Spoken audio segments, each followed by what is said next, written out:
Reliance communication limited bank మోసం కేసుకు సంబంధించి ప్రముఖ వ్యాపారవేత్త అనిల్ అంబానీకి చెందిన ఇంటిని ఈడీ అటాచ్ చేసింది. 3,716 కోట్ల విలువైన పాలిహిల్ నివాస ఆస్తిని ఈడీ తాత్కాలికంగా జప్తు చేసింది. 17 అంతస్తుల్లో 66 మీటర్ల ఎత్తు ఉన్న ఈ విలాసవంతమైన ఇంటి విలువ 3,716 కోట్లుంటుందని అంచనా. మనీ లాండరింగ్ నిరోధక చట్టం కింద ఈ చర్యలు తీసుకున్నట్లు అధికారిక వర్గాలు వెల్లడించాయి. అనిల్ గ్రూప్ కంపెనీలు కోట్లాది రూపాయల బ్యాంకు రుణాల మోసానికి పాల్పడినట్లు ఆరోపణలున్నాయి.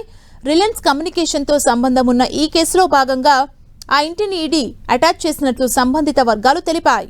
గతంలో ముంబైలో 473.17 కోట్ల విలువైన ఆస్తిని కూడా ఈడీ అటాచ్ చేసింది. ఈ కేసుతో ఈడీ అటాచ్ చేసిన ఆస్తుల విలువ 15,700 కోట్లకు చేరింది. ఆర్కామ్ దాని అనుబంధ సంస్థలు దేశీ విదేశీ అన్నదాతల నుంచి తీసుకున్న మొత్తంలో 40,185 కోట్ల బకాయిలున్నాయి.